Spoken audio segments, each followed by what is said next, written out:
நாங்கள் தமுக்கத்துக்கு போய் நிறையா கேம்ஸ் இருந்துச்சு. அங்கேயும் நாங்கள் வந்து மேக்ஸ் கேம்ஸு, அப்புறம் மைண்ட் கேம்ஸு, நல்லா எழுதுகிற கேம்ஸு, அந்த மாதிரி மைண்டுக்கு தேவையான எல்லாத்தையும் கொடுத்தாங்க.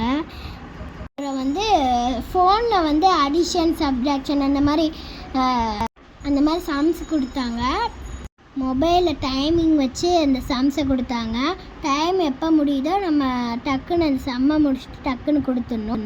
நாங்கள் அதுக்கப்புறம் மேக்ஸ் சம்மை முடிச்சுட்டு டான்ஸ் ஆட போயிட்டோம் ஃப்ரெண்ட்ஸ். அங்கே டான்ஸாக எல்லாம் நடந்துக்கிட்டு இருந்துச்சு. நானும் போய் டான்ஸ் ஆடினேன் ஃப்ரெண்ட்ஸ். ரொம்ப ஜாலியாக இருந்துச்சு. ஒவ்வொரு பாட்டாக மாற்றி மாற்றி போட்டாங்க ஃப்ரெண்ட்ஸ். ஜாலியாக இருந்துச்சு. நான் நல்லா டான்ஸ் ஆடினேன் ஃப்ரெண்ட்ஸ். ஒரே வைபாக இருந்துச்சு. வந்து ஸ்டேஜில் ஒருத்தவங்க பெரியவங்கெல்லாம் டான்ஸ் ஆட கூப்பிட்டாங்க. அப்பா அம்மா அக்கா டான்ஸ் ஆட கூப்பிட்டாங்க. அவங்களும் வந்து டான்ஸ் ஆடினாங்க.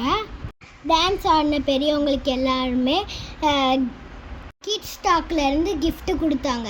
அங்கே வந்து நிறைய ஃபுட் ஸ்டால்லாம் போட்டிருந்தாங்க. அப்புறம் வந்து நிறைய ஹெல்த்தி ஃபுட் ஸ்டால்லாம் போட்டிருந்தாங்க. டான்ஸ் ஆடி ஆடி வந்து நான் ரொம்ப களைச்சி போயிட்டேன் ஃப்ரெண்ட்ஸ். எக்ஸிபிஷனில் ஃபர்னிச்சர்லாம் பார்த்தோம் ஃப்ரெண்ட்ஸ். அதில் ஒன்று நல்லா சூப்பராக இருந்தது ஃப்ரெண்ட்ஸ். அது எங்களுக்கு பிடிச்சிருந்தது ஃப்ரெண்ட்ஸ். தான் ஃப்ரெண்ட்ஸ் அது ரொம்ப சூப்பராக இருந்தது ஃப்ரெண்ட்ஸ். இந்த மாதிரி பால் கேம் இதெல்லாம் வச்சுருந்தாங்க ஃப்ரெண்ட்ஸ். நானும் அக்காவும் விளாண்டோம். அக்கா வின் பண்ணால் அதில் வந்து ஃப்ரீயாக கீ செயின் வாங்கினா ஃப்ரெண்ட்ஸ். நாங்கள் எல்லாத்தையும் முடிச்சுட்டு கிளம்பிட்டு நாங்கள் வீட்டுக்கு போகும்போது மழை பெய்ய ஆரம்பிச்சிருச்சு. முருகன் கோயிலில் கொஞ்சம் நேரம் நின்றோம். மழை கொஞ்சம் கம்மியான உடனே நாங்கள் திரும்ப நடக்க ஆரம்பிச்சிட்டோம் ஃப்ரெண்ட்ஸ். இந்த வீடியோ பிடிச்சிருந்தா சப்ஸ்கிரைப் பண்ணுங்கள், லைக் பண்ணுங்கள், கமெண்ட் பண்ணுங்கள், பெல் பட்டன்